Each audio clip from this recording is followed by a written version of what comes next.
అల్లంది చెరువు గ్రామ సర్పంచ్ సుర్వి సౌజన్య రాజుగౌడ్, మాది నారాయణపూర్ మండల్. గత 4 నెలల నుంచి ఇప్పుడు మేము సర్పంచ్ అయ్యి 4 నెలలు అవుతుంది. గత 4 నెలల నుండి మేము ఏవైతే ఎలక్షన్స్ ముందు హామీలు ఇచ్చామో అవన్నీ నెరవేరుస్తున్నాము. అలాగే ఈఎల్వి భాస్కర్ అన్న ఫౌండేషన్ ద్వారా ఇక్కడ మాకు ఒకటే గది ఉండేది. అందులోనే 5 తరగతులు చెప్పేవాళ్ళు ప్రభుత్వ పాఠశాలలో.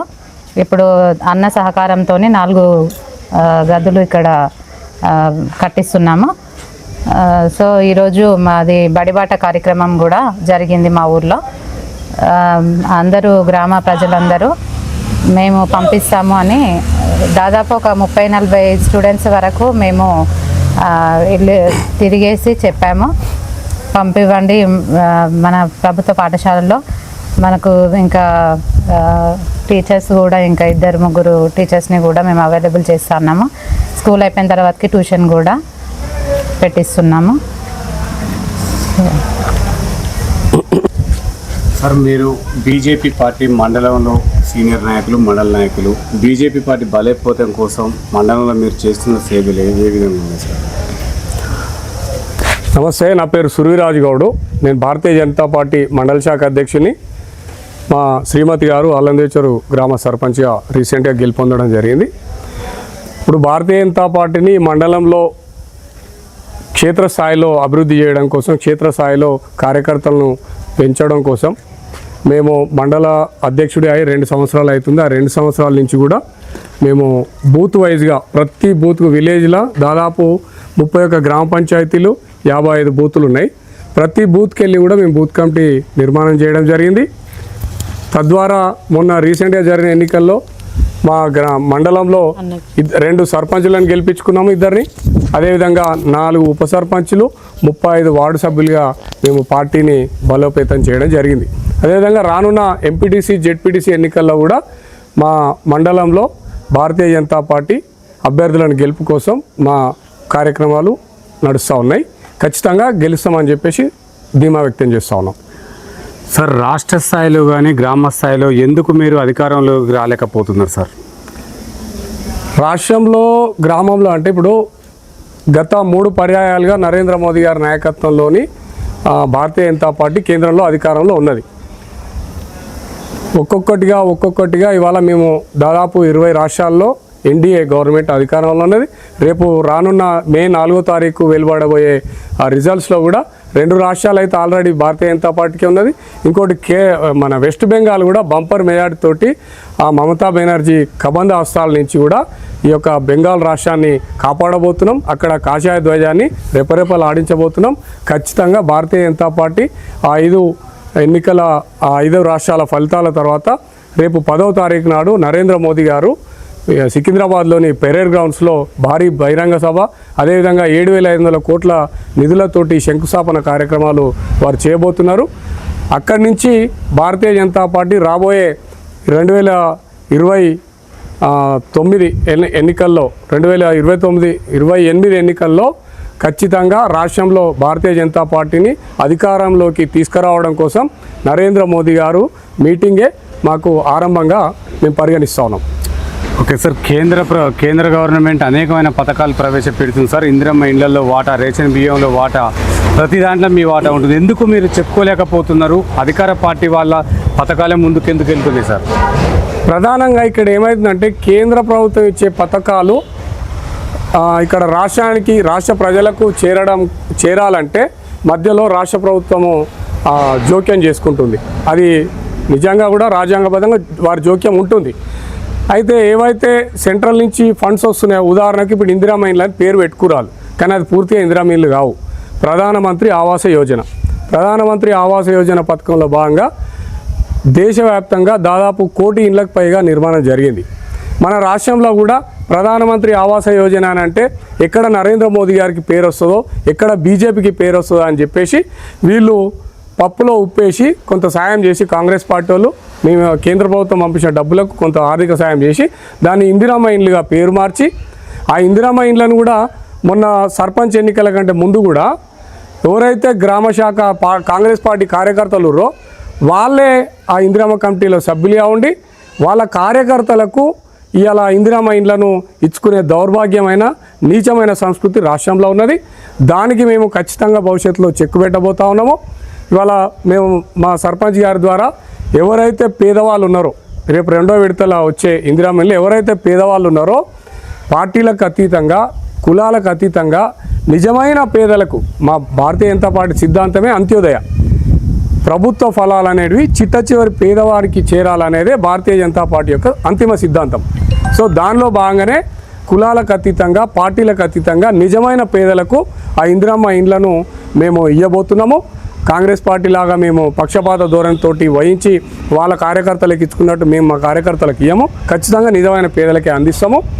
అదేవిధంగా ఏదైతే కేంద్ర ప్రభుత్వ పథకాలు నేరుగా నిజమైన లబ్ధిదారులకు అందాలంటే డబుల్ ఇంజన్ సర్కార్ రావాలి. డబుల్ ఇంజన్ సర్కార్ అంటే కేంద్రంలో ఏదైతే సర్కారు ఉంటుందో రాష్ట్రంలో కూడా అదే సర్కారు ఉంటే 2 ప్రభుత్వాలకు సమన్వయం ఉంటుంది. ఆ 2 ప్రభుత్వాల సమన్వయంతో పనిచేస్తే కనుక నిజంగా పేదవాళ్లకు న్యాయం జరుగుతుంది. ఏ పథకము ఎవరికి చెందాలనో వాళ్ళకి చెందుతుంది. ఇక్కడ డబుల్ ఇంజన్ సర్కార్ లేక కేంద్ర ప్రభుత్వ పథకాలు రాష్ట్రంలో పేరు మార్చేసరికి జనాలకు మేము ఇస్తున్న పథకాలు తెలియట్లేదు. ప్రధానంగా రేషన్ బియ్యం ఉన్నది. రేషన్ బియ్యము అంతకుముందుకు ₹1 కిలో బియ్యం ఇచ్చేది. ఎప్పుడైతే కరోనా క్రైసిస్ వచ్చినాయో లాక్డౌన్లో నరేంద్ర మోదీ గారు గరీబ్ కళ్యాణ్ అన్న యోజన పథకం ద్వారా ₹1 కూడా తీసుకోకుండా పూర్తిగా ఉచితంగా దేశం మొత్తం పంపిణీ చేస్తున్నారు. అది పూర్తిగా కేంద్ర ప్రభుత్వం నరేంద్ర మోదీ గారు ఇస్తున్న రేషన్ బియ్యం. మనం ఆ రసీదు మీద కూడా చూడవచ్చు, మీరు క్లియర్గా ఉంటుంది. గరీబ్ కళ్యాణ్ అన్న యోజన కేంద్ర ప్రభుత్వ సహకారం అని చెప్పేసి ఉంటుంది. కానీ దాన్ని మేము ఇప్పుడిప్పుడే ప్రజలకు తీసుకెళ్తున్నాం. మండల పార్టీ అధ్యక్షుడిగా మా బాధ్యత మేము వహిస్తున్నాం. మా కార్యకర్తలు కూడా బూత్ అధ్యక్షులు కూడా అందరూ కూడా ఆ రేషన్ షాపుల దగ్గర పోయి ప్రోగ్రాంలు కూడా చేస్తున్నారు. భవిష్యత్తులో మా కార్యాచరణ రేషన్ షాప్ దగ్గర నరేంద్ర మోదీ గారు ఫోటో పెట్టి కూడా రేషన్ సరుకులు ఇవ్వాలని చెప్పేసి మేము కార్యాచరణ తీసుకోబోతా ఉన్నాం. ఓకే సార్, ఈ రాష్ట్ర ప్రభుత్వం ప్రవేశించిన 6 గ్యారంటీలో ఒకటైన ఉచిత బస్సు గ్రామ స్థాయిలో అమలు కాలేదు అది అంటున్నారు సార్. ఎంతవరకు వాస్తవం అంటారు? ఆ పథకాలు ఎన్ని ప్రజలకు ఉపయోగపడుతున్నాయి సార్? కాంగ్రెస్ పార్టీ ఇచ్చిన 6 గ్యారంటీలు 420 పథకాలు, ఇక వందలాది అబద్ధాలు. పొద్దున్న లేస్తే అబద్ధం చెప్పడం తప్ప ఏం లేదు. కాంగ్రెస్ పార్టీ రేవంత్ రెడ్డి గారికి కూడా తెలుసు. ప్రజలకు ఆయన గతంలో గెలవక ముందు కూడా చెప్పిండు, అబద్ధాలు చెప్తేనే అధికారంలోకి వస్తాం, అధికారంలోకి వచ్చిన తర్వాత జనాలను మోసం చేసినా కూడా పెద్దగా మమ్మల్ని అడిగేటోడు లేడు అనేది ఆయన విధానంతో ఆయన అబద్ధాలు చెప్పి అధికారంలోకి రావడం జరిగింది. ఇక ఆయన ఇచ్చిన 6 గ్యారంటీలు అడిగి జనమే విసిగెందిపోతూ ఉన్నారు. ఇవాళ ఉచిత బస్సు విషయానికి వస్తే ఎవరికి ఉపయోగపడుతుందండి? గ్రామీణ ప్రాంతాల్లో ప్రజలు ఉన్నారు. వాళ్ళు వారానికి ఒకసారి కూడా బయటికి వెళ్ళే పరిస్థితి ఉండదు. ఎప్పుడో పండగలు పబ్బాలు అయితే తప్ప వాళ్ళు బస్సు ఎక్కే పరిస్థితి ఉండదు. ఎవరికి ఉపయోగపడుతున్నాయి? ప్రభుత్వ ఉద్యోగులకు ఉపయోగపడుతున్నాయి. ప్రభుత్వ ఉద్యోగులు ఆ బస్సు ఎక్కి వస్తారు, మళ్ళీ పోతారు. ఇప్పటికే వాళ్ళకు జీతాలు ఉన్నాయి, అన్నీ ఉన్నాయి. నువ్వు ఎవరు పెడుతున్నావు? పేదవానికి ఉపయోగపడాలి ఏదో పథకం తెస్తే. అదే మహిళలకు నెలకు ₹2,500 ఇస్తున్నావు, ఏది ఎక్కడ పోయింది? ఉచిత గ్యాస్ ఇస్తున్నావు, ఎక్కడ పోయింది? అట్లా చెప్పుకుంటూ పోతే కాంగ్రెస్ పార్టీ చెప్పిన అన్నీ కూడా పచ్చి అబద్ధాలు. కేవలం అధికారంలోకి రావడం కోసం అబద్ధాలు చెప్పారు. ఇంకేమన్నాడు? ఆడపిల్ల పెళ్ళి అయితే కళ్యాణ లక్ష్మితో పాటు తులం బంగారం ఇస్తున్నాడు. ఎక్కడ పోయింది తులం బంగారం? ఆ కళ్యాణ లక్ష్మి కూడా టైంకి వస్తలేదు. మొన్న ఎంఆర్ ఆఫీస్ దగ్గర ఓ మహిళ కళ్యాణ లక్ష్మి చెక్కు తీసుకోవడానికి వచ్చింది. ఒక పిల్లగాడు దాదాపు 1 year ఉన్నాడు. అంటే ఆమె పెళ్ళి అయ్యి ఎన్ని రోజులు అవుతుంది? ఒక పిల్లగాడు 1 year ఉండంటే నువ్వు కళ్యాణ లక్ష్మి చెక్ ఎప్పుడు అందింది? పెళ్ళికి అందాలి. ఎక్కడ పోయింది ఆ పథకం? ఇవన్నీ బూటక అబద్ధాలు. కాంగ్రెస్ పార్టీ అంటేనే అబద్ధాల పుండకోరు పార్టీ. సార్, ఇటీవల జరిగిన మహిళా బిల్లు పైన మహిళలకు అన్యాయం జరిగిందని చెప్పేసి ఇక్కడున్న అధికార పక్షం అంటుంది సార్. మీరు దానికి ఏం చెప్తారు సార్? ఖచ్చితంగా మహిళా వ్యతిరేకి మహిళా బిల్లులు ప్రవేశపెట్టిందేమో భారతీయ జనతా పార్టీ పార్లమెంట్లో. దాన్ని మహిళా బిల్లును వ్యతిరేకించిన పార్టీ కాంగ్రెస్ పార్టీ మరియు దాని తోక పార్టీలు అన్నీ కలిపి 33% మహిళా రిజర్వేషన్ బిల్లును చట్టసభలలో వ్యతిరేకించిన ఘనత కాంగ్రెస్ పార్టీ మరి దాని తోక పార్టీలది. భారతీయ జనతా పార్టీ ఖచ్చితంగా మహిళల అభివృద్ధి మీద చట్టసభల్లో మహిళలకు స్థానం కల్పించడంలో ఖచ్చితంగా భారతీయ జనతా పార్టీ చిత్తశుద్ధితో ఉన్నది. మొన్న వీగిపోవచ్చు కాక భవిష్యత్తులో తప్పకుండా మహిళా బిల్లును ప్రవేశపెట్టి దాన్ని చట్టంగా చేసే బాధ్యత నరేంద్ర మోదీ గారు భారతీయ జనతా పార్టీ తీసుకుంటుంది. సార్ మునుగోడుకు కూతవేడు దూరంలో ఉంది సార్ మీ గ్రామం కానీ మండలం కానీ. అక్కడ మొత్తం కెమికల్ ఫ్యాక్టరీల ద్వారా రైతులు చాలా ఇబ్బంది పడుతున్నారు సార్. అక్కడ ఉన్న ప్రజలకు కూడా రోగాల బారిన పడుతున్నారు. దానిపైన మీ పార్టీ కానీ మీరు కానీ ఎలా కృషి చేయబోతున్నారు నిర్మూలించడం కోసం? ఖచ్చితంగా ఈ సమస్య మాకు చాలా కాలం నుంచి ఉన్నది. ఇక్కడ గతంలో పరిపాలించిన రాజకీయ నాయకులు ఎవరైతే ఉన్నారో వాళ్ళందరూ ఆయా కంపెనీలకు తొత్తులుగా మారి వాళ్ళను ప్రశ్నించకుండా వాళ్ళకు తొత్తులుగా మారిపోయి వాళ్ళ కబంధాస్తాల్లో వాళ్ళు ఇచ్చే ఎంగిలి మెతుకులకు ఆశపడి వాళ్ళ కంపెనీలను ప్రోత్సహించడం జరిగింది. దానివల్ల ప్రజలు రోజు సాయంత్రం అయితే మాకు విపరీతమైన స్మెల్ వస్తూ ఉంటుంది, ఏది కెమికల్ ఫ్యాక్టరీస్ది. సో దానివల్ల మేము గ్రామాల్లో ఉండే ప్రజలు ఇబ్బంది పడుతూ ఉన్నాం. అదేవిధంగా రైతులు కూడా భూగర్భ జలాలు కూడా పూర్తిగా కలుషితం అయిపోయి ఆ బోర్లు వేసినప్పుడు కూడా మాకు వాటర్ అనేది పొల్యూటెడ్ వాటర్ రావడం జరుగుతుంది. తద్వారా భూమికి పంటలకు ఆ నీళ్లు పెట్టినట్టయితే పంట చనిపోవడంతో పాటు భూమి కూడా తన సారాన్ని కోల్పోయి రైతులు తీవ్రంగా నష్టపోతున్నారు. ఖచ్చితంగా దీని మీద భవిష్యత్తులో మా కార్యాచరణ భారతీయ జనతా పార్టీ ఉంటుంది, గ్రామ సర్పంచ్గా కూడా కార్యాచరణ ఉంటుందని చెప్పి తెలియజేస్తాను. సార్ కొంతమంది మాట సార్ ఇది ఆ కంపెనీల ద్వారా గ్రామ పంచాయతీలు కూడా అభివృద్ధి చెందుతున్నాయి, డెవలప్ అవుతున్నాయి అంటున్నారు సార్. దీనిపైన మీరేం చెప్తారు సార్? ఇప్పుడు ఎట్లా ఉంటుంది అంటే నువ్వు కొట్టినట్టు చేయి, నేను ఏడ్చినట్టు చేస్తా అన్నట్టు డ్రామా నడుస్తుంటుంది ఈ కంపెనీలకు ప్రజాప్రతినిధులకు. వీళ్ళు ఏం చేస్తారు, ప్రజాప్రతినిధులు ఏదో ఆ కంపెనీ దగ్గర లాలూచిపడి ఆయన ఇచ్చే ఎంగిలి మెతుకులకు ఆశపడి వాళ్ళు ఏం చేస్తారు, మన ఊళ్ళో ఇగో ఈ డెవలప్మెంట్ యాక్టివిటీ చేస్తున్నాడు, ఆయన ఒక 4 సీసీ రోడ్లు ఇచ్చిండు, ఈ వాటర్ ఫిల్టర్ ఇచ్చిండు, ఈ స్కూల్లో బుక్స్ ఇస్తుండు అని చెప్పేసి ఆయనకు డప్పు కొట్టడం మొదలు పెడతారు. ఇది కంపెనీ వాడు బహుళజాతి కంపెనీల యొక్క ఒక పారిశ్రామికవేత్తల యొక్క తెలివి ఇది. ఖచ్చితంగా అది అభివృద్ధి కింద చూడొద్దు మనము. వాళ్ళు చేసే నష్టానికి పరిహారం కింద మాత్రమే మేము దాన్ని పరిగణిస్తాం. సార్ ఇక్కడ ఈ మునుగోడు నియోజకవర్గంలో రాయగోపాల్ రెడ్డి గారు బెల్ట్ షాపులను పూర్తిగా నిర్మూలించడం నా వల్ల సాధ్యమైంది అంటున్నారు సార్. అది అమలైందంటారా పూర్తిగా? ఆ ఒక్క విషయంలో మాత్రం ఖచ్చితంగా రాజగోపాల్ రెడ్డి గారు సక్సెస్ అయినని చెప్పాలి. దానికి భారతీయ జనతా పార్టీ కూడా మేము సహకరిస్తాము.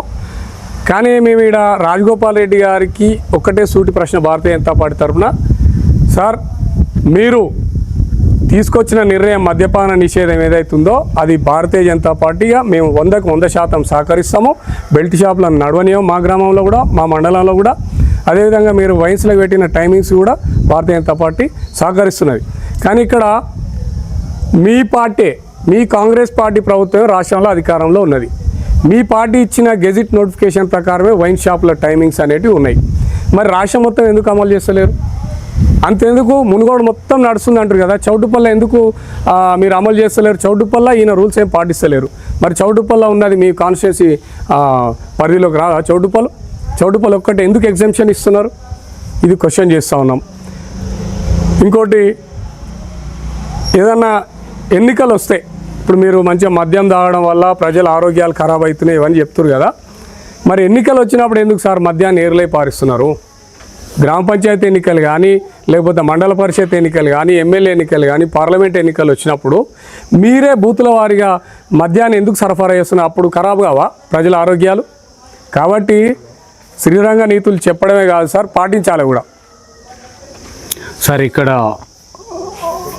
అభివృద్ధి కార్యక్రమాలలో నూతనంగా మీరు నిర్మించిన అభివృద్ధి కార్యక్రమాల్లో ముఖ్యమైనది ఏముంది సార్? ఇక్కడ మా గ్రామంలో సర్పంచ్ మా సౌజన్య గారు గెలిచిన తర్వాత మేము ప్రజలకు ఈడ మాకు ఎలక్షన్లకు ఉంటే ముందు మా దృష్టికి వచ్చిన సమస్యలు, ఈ ఊర్లో రేషన్ షాప్ లేదు.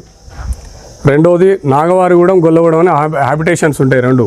వాటికి రోడ్లు మన R&B రోడ్లు లేవు, బీటీ రోడ్లు.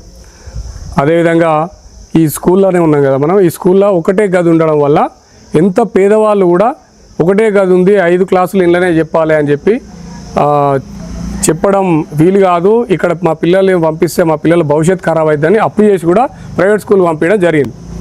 దానివల్ల మేమేం చేసామంటే ఒక స్వచ్ఛంద సంస్థను తీసుకొని ELV భాస్కర్ అన్న ఫౌండేషన్ ద్వారా 4 అదనపు గదులు నిర్మిస్తూ ఉన్నాం. అదొక సమస్య ప్రధానమైనది. మేము సర్పంచ్ గెలిచిన నెల రోజులనే దాన్ని శంకుస్థాపన చేసి బడి నిర్మాణంలో ఉన్నది. దాన్ని రేపు జూన్లో కూడా ఇందులో క్లాసెస్ స్టార్ట్ అయిపోతాయి. అదేవిధంగా రేషన్ షాప్ మీద కూడా మేము మా కార్యాచరణ ఆన్గోయింగ్ ప్రాసెస్లో ఉన్నది. మొత్తం మా గ్రామ పంచాయతీలో 460 రేషన్ కార్డులు ఉన్నాయి, 1800 మంది జనాభా ఉన్నది, 1000 చిల్లర ఓట్ బ్యాంక్ ఉన్నది. ఇప్పటి వరకు మాకు రేషన్ షాపులు లేకపోవడం అనేది ఇక్కడ ఉన్న ప్రధాన సమస్య. ఆ సమస్యను పరిష్కరించడం కోసం మేము ఈ 460 కార్డు లబ్ధిదారుల కార్డుల యొక్క డేటా మొత్తము ఎంఆర్ఓ గారికి ఇవ్వడం జరిగింది. మా జీపీఓ గారు కూడా దాని మీద కార్యాచరణ చేస్తూ ఉన్నారు. అతి త్వరలోనే ఈ ఊరికి రేషన్ షాప్ తీసుకొస్తున్నాం. దాంతోపాటుగా రోడ్లు, బీటీ రోడ్లు హ్యాబిటేషన్ విలేజెస్కి నాగవారిగూడెం రోడ్డు శాంక్షన్ అయిపోయింది, అది టెండర్ దశలో ఉన్నది. అదేవిధంగా గొల్లగూడెం రోడ్డు కూడా రెండో దఫాలో దాన్ని యాక్చువల్లీ మొదటి లిస్టులోనే రావాలని కోరినాము, కానీ అది రెండో లిస్టులో వచ్చింది. ఖచ్చితంగా దానికి ఒక 15-20 రోజుల వ్యవధిలోనే ఈ 2 రోడ్లు కూడా నిర్మించబోతున్నాం. దానికి ఎమ్మెల్యే గారు కూడా ప్రత్యేకంగా ధన్యవాదాలు తెలియజేస్తాను. ఓకే సార్, ఇక్కడ కోతుల బెడత కానీ కుక్కల బెడత బాగుందంటున్నారు సార్, దానిపైన మీరేం చెప్పదలుచుకున్నారు? మీ పార్టీ ఎలాంటి నిర్ణయాలు తీసుకోబోతుంది సార్? ఇక్కడ కోతుల బెడద అయితే లేదు, ఉన్న బెడదల్లా కుక్కల బెడద ఉన్నది. దాన్ని చంపడానికి లేదు చట్టరీత్యా, పోనీ పట్టి పక్కన ఏమన్నా వదిలేయడానికి కూడా లేదు. దాని మీద కార్యాచరణ మేము పాలకవర్గం అంతా కూర్చొని ఆలోచన చేస్తూ ఉన్నాం. మేము గతంలో కుక్కలు పట్టే వాళ్ళని కూడా పిలిచినాం ఊరికి, కానీ అదే రోజు మా మిత్రుడు ఇక్కడ మాదనేని రఘునందన్ రావు గారి సొంత విలేజ్లో మా మిత్రుడే సర్పంచ్ కావడం జరిగింది. ఆయన కుక్కలు పట్టిస్తే ప్రతిపక్ష పార్టీలో ఆయన మీద కేసు పెట్టారు. సో మళ్ళీ ఇక్కడ కూడా ఏదైనా అలాంటిది పునరావృతం కావచ్చు అని చెప్పి మళ్ళీ మేము ఆ నిర్ణయాన్ని వెనక్కి తీసుకున్నాం. ఖచ్చితంగా దానికి ఆల్టర్నేట్గా మేము ఏమేమి చేయగలుగుతామో గ్రామ పంచాయతీ నుంచి మా సర్పంచ్ గారి సహకారంతో చేసేస్తాం. సార్, ఇక్కడున్న ఈ విలేజ్లో ఉన్న నిరుద్యోగ యువతకి మీరు ఉపాధి ఏ విధంగా కల్పిస్తున్నారు? ఇక్కడున్న నిరుద్యోగులకి లైబ్రరీ వ్యవస్థ కావాలంటున్నారు సార్, దానిపైన మీ ప్రణాళిక ఏముంది సార్? లైబ్రరీ అంటే ఇప్పుడు మీ అందరికీ తెలుసు, గ్రామ పంచాయతీలకు నిధులు కేవలం 15వ ఆర్థిక సంఘము కేంద్ర ప్రభుత్వం నుంచే వస్తున్నాయి, రాష్ట్ర ప్రభుత్వం నుంచి సున్నా. ఎప్పుడు సున్నా అంటే కేసీఆర్ గారు ప్రభుత్వం ఉన్నప్పుడు మొదటి 8 సంవత్సరాలు స్టేట్ ఫండ్ వచ్చింది. ఆయన పోయే 2 సంవత్సరాల ముందు నుంచే గ్రామ పంచాయతీలకు స్టేట్ ఫండ్ రావడం ఆగిపోయింది. ఆయన 2 సంవత్సరాలు, ఇప్పుడు ఈయన వచ్చి 2 సంవత్సరాలు. గత 4 సంవత్సరాలుగా స్టేట్ ఫండ్ అనేది గ్రామ పంచాయతీలకు సున్నా, ₹1 కూడా రాలే. ఏమున్నా 14వ ఆర్థిక సంఘం నిధులు, ఇప్పుడు 15వ ఆర్థిక సంఘం నిధులు మాత్రమే వస్తున్నాయి. ఆ యొక్క నిధులను కూడా మేము సరైన మార్గంలో ఖర్చు పెట్టి నిధులను దుర్వినియోగం చేయకుండా డెవలప్మెంట్ ఊరి అభివృద్ధి కోసమే వాడడం కోసం వాడుతున్నాం. మీరన్నట్టు ఈ లైబ్రరీ ఇవన్నీ నిర్మించాలంటే ఖచ్చితంగా వ్యయ ప్రయాసాలతో కూడుకున్న చర్య. ఏదైతే మేము స్కూల్ బిల్డింగ్ కోసమో ఒక ఈఎల్వి ఫౌండేషన్ భాస్కరన్న గారిని ఎట్లయితే ఆశ్రయించినామో, లైబ్రరీ కోసం కూడా మరొక సంస్థతోటి మేము టచ్లో ఉన్నాం. వారు కూడా సుముఖత వ్యక్తం చేసిరు. ఇక 6 నెలల నుంచి 1 ఇయర్ లోపల ఇక్కడ లైబ్రరీకి శంకుస్థాపన చేసి ఖచ్చితంగా లైబ్రరీ కూడా నిర్మాణం చేస్తాం. సార్, ఇక్కడున్న ఈ గ్రామంలో గెలిపించిన సర్పంచ్ అందుబాటులో ఉన్నాడు, హైదరాబాద్లో ఉంటాడు అనేది కొంతమంది మాట, దీనికి మీరేం చెప్తారు? మేము ప్రతిరోజు గ్రామంలోనే ఉంటున్నాం. ఇప్పుడు పగోని పంచాంగం చెప్పామంటే రేపు పగటిలో చచ్చిపోతాం అని చెప్తాడు. సో ఎప్పుడు కూడా పగవంతో పంచాంగం చెప్పించుకోవద్దు. ఆ మాట చెప్పినప్పుడు పక్క కాంగ్రెస్ కూడా ఉంటాడు, లేకపోతే ఇంకో తోక పార్టీలు ఉంటాయి. ఖచ్చితంగా మేము ప్రజలకు అందుబాటులోనే ఉన్నాం. ఖచ్చితంగా రోజు గ్రామ పంచాయతీలోనే ఉంటున్నాం. గ్రామ పంచాయతీలో లేని ఎడల మేము ఆ రోడ్ల పని మీదనో, లేకపోతే రేషన్ షాప్ పని మీదనో, ఇతరత్ర డెవలప్మెంట్ పని మీదనో, ఎమ్మెల్యే గారిని కలవడానికో, కలెక్టర్ గారిని కలవడానికో తిరుగుతూ ఉన్నాం. అంటే ఫుల్ టైం పని చేస్తున్నాం మేము. మా లెక్క పని చేసే వాళ్ళు రాష్ట్రంలో లేరు. ఇక మమ్మల్ని విమర్శించినంటే ఖచ్చితంగా పగోడే అంటాడు. సార్, కల్వకుంట్ల కవిత గారు ఇటీ మధ్యలో ఒక పార్టీ పెట్టడం జరిగింది సార్, అది కూడా టీఆర్ఎస్ఏ, మీకు తెలిసిన విషయమే. ఆ పార్టీని మీరు స్వాగతిస్తారా? ఎట్లా మీకు దాని ద్వారా బీజేపీకి ఏమన్నా నష్టం జరిగే అవకాశాలు ఉన్నాయి? సార్, వాళ్ళ వల్ల మాకు నష్టం జరుగుతుంది అనేది మేము భావించాము. ప్రధానంగా కల్వకుంట్ల కవిత గారు అనేది అది వాళ్ళ ఇంట్లో పంచాయతీ. ఇప్పుడు ఆ తండ్రికి, అన్నకు, ఆమెకు, వాళ్ళ బావకు ఉన్న పంచాయతీ, దాన్ని రాష్ట్ర ప్రజల మీద రుద్దే ప్రయత్నం చేస్తున్నారు. ప్రధానంగా ఇది రేవంత్ రెడ్డి యొక్క కుట్ర, కాంగ్రెస్ పార్టీ యొక్క కుట్ర. ఎట్లా అంటే రాష్ట్రంలో ఆల్టర్నేటివ్ రావద్దు, రాష్ట్రంలో ప్రతిపక్షాలు ఎదగొద్దు అంటే అక్కడ చిచ్చు పెట్టాలి అని చెప్పేసి కవితను బాణంగా తీసుకొని రేవంత్ రెడ్డి వదిలిన బాణంగానే మేము కవితను చూస్తాం తప్ప కవితతో రాష్ట్ర ప్రజలకు ఒరిగేదేం లేదు. టీఆర్ఎస్ పార్టీకి జరిగితే నష్టం, ఇష్టం జరిగితే టీఆర్ఎస్ పార్టీ జరుగుతుంది తప్ప ఖచ్చితంగా భారతీయ జనతా పార్టీ ఈ రాష్ట్రంలో అధికారం రాబోతుంది. కాంగ్రెస్కు ప్రత్యామ్నాయం బీజేపీ. రేపు అది మేము మే 10వ తారీఖు మా పెరేడ్ గ్రౌండ్ నరేంద్ర మోదీ గారి సమావేశం నుంచి మేము మొదలు పెట్టబోతాం. సార్, ఇక్కడ ఉన్న స్థానికంగా ఉన్న ఎమ్మెల్యే గారు రాజగోపాల్ రెడ్డి గారికి మంత్రి పదవి కావాలని కొంతమంది ఆశిస్తున్నారు. దానిపైన మీ అభిప్రాయం ఏంటి సార్? సార్, మా ఎమ్మెల్యేకు మంత్రి పదవి వస్తే మా ప్రాంతమే అభివృద్ధి అవుతుంది. గొర్రె బలిస్తే గొల్లాయనకే లాభం. సో ఆయనకు మంత్రి పదవి రావడంలో మాకేం అభ్యంతరం లేదు. కానీ మంత్రి పదవిని అడ్డం పెట్టుకొని కాన్స్టిట్యున్సీని గాలికి వదిలేయడం కరెక్ట్ కాదు. ఖచ్చితంగా ఇప్పుడు 2.5 సంవత్సరాలు అవుతుంది. ఆయన ఎవరైనా చచ్చిపోతే 50,000 ₹1,00,000 చెక్కులు ఇచ్చుడు తప్ప ఒక్క కొబ్బరికాయ డెవలప్మెంట్ యాక్టివిటీ ఒక్కటని ఉందా? రోడ్లకు శంకుస్థాపన చేసిండా? ఇన్ఫ్రాస్ట్రక్చర్ డెవలప్మెంట్ ఉందా? మా దగ్గర ప్రధాన సమస్య మా మండలానికి సాగునీరు లేదు. సాగునీరు కోసం మరి శివనగూడెం ప్రాజెక్టు, దిండి ప్రాజెక్టు ఉన్నది.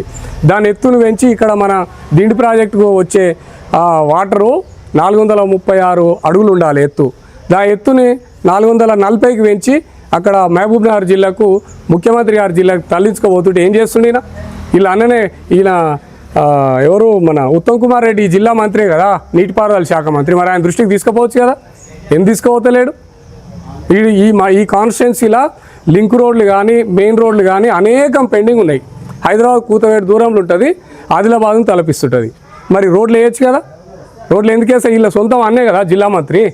ఆ మంత్రిని రానియాడు, ఎంపీని రానియాడు, అహం బ్రహ్మాస్మి అంటాడు, నేను చెప్పిందే వేదం అంటాడు. అభివృద్ధి మాత్రం సున్నా. సోషల్ మీడియాలో మాత్రం విపరీతమైన ప్రచారం.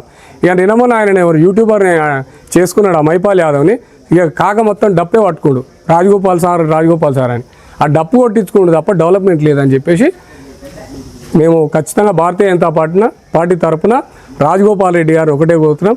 సార్, మీరు మంచివారే, మాకు అందులో ఎటువంటి మీరు అవినీతి పరులు కాదు. మేము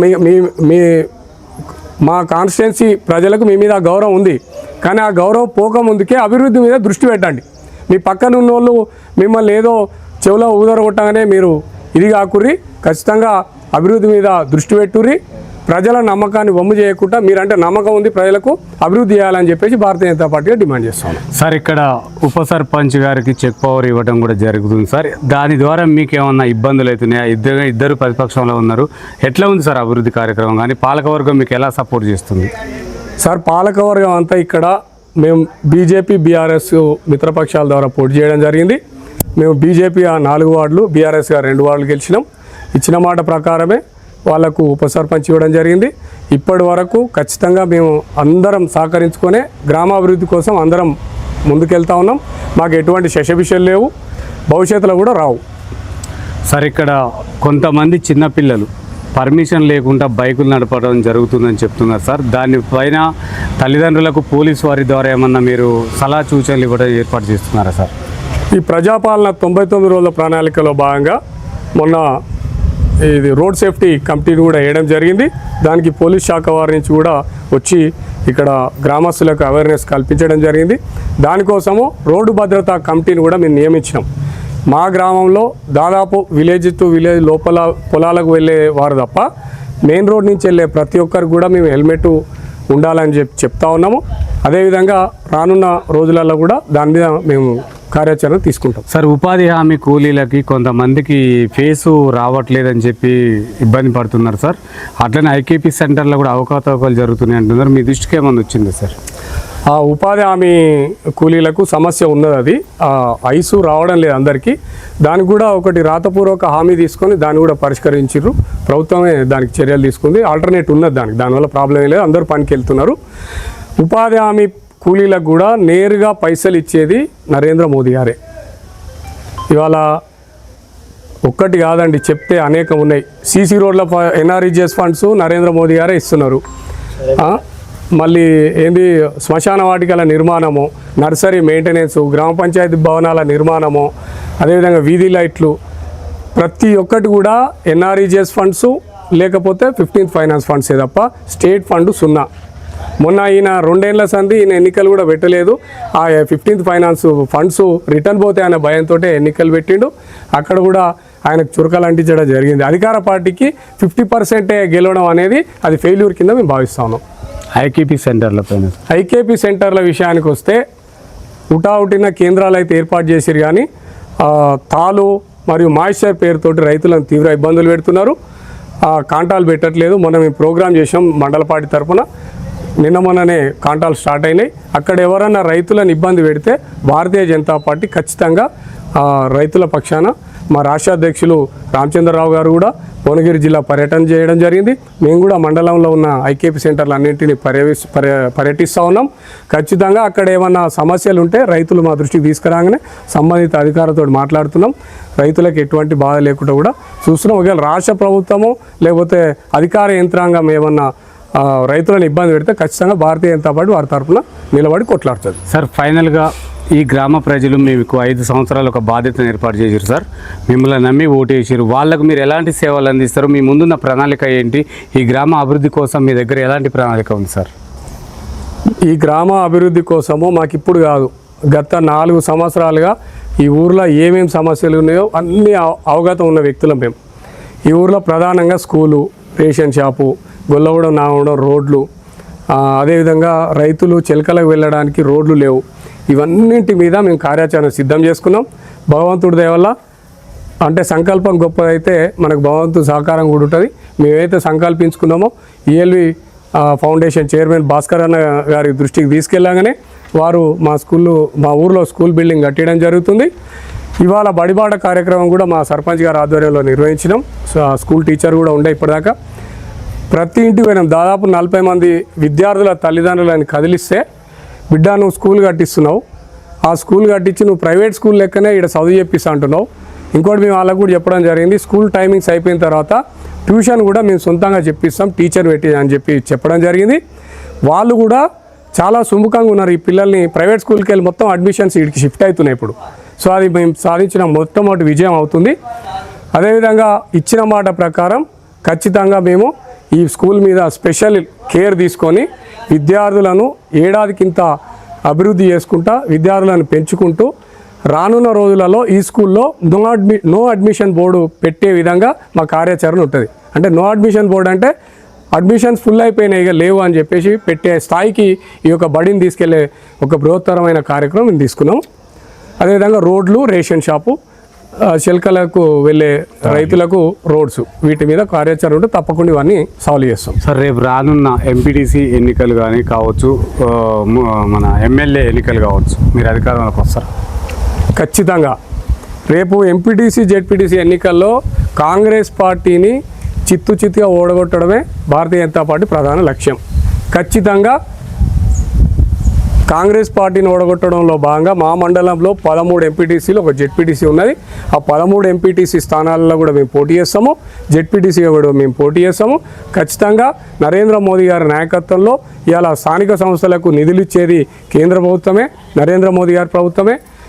15వ ఆర్థిక సంఘం కానీ, ఎన్ఆర్ఈజిఎస్ ఫండ్స్ కానీ, ఇతరత్ర ఉపాధి హామీ కూలీలకు కానీ, అదేవిధంగా కేంద్ర ప్రభుత్వము రేషన్ బియ్యం కానీ, ఇందిరమ్మ ఇల్లు అని పేరు పెట్టుకున్న ప్రధానమంత్రి ఆవాస యోజన పథకం కానీ, వీటన్నింటినీ మేము ప్రజలకు వివరించుకుంటూ క్షేత్రస్థాయిలో మేము ప్రజలకు ఈ విషయాలు తెలియపరచుకుంటూ భారతీయ జనతా పార్టీ అభ్యర్థులను గెలిపించుకుంటాము. ఖచ్చితంగా ఈ మండలంలో భారతీయ జనతా పార్టీ కాషాయ ధ్వజాన్ని ఎగురవేస్తాం. అదేవిధంగా రేపు రానున్న అసెంబ్లీ ఎన్నికల్లో కూడా రాష్ట్రంలో కాంగ్రెస్ పార్టీకి ప్రత్యామ్నాయం భారతీయ జనతా పార్టీగా మా కార్యాచరణ ఉంటుంది. దానికోసం ఈ నెల 10వ తారీఖు పెరేడ్ గ్రౌండ్లో మా నరేంద్ర మోదీ గారు శంఖారావాన్ని పూరించబోతా ఉన్నారు. Okay, right. Thank you sir. చూస్తున్నానండి మీ తెలుగు టీవీ.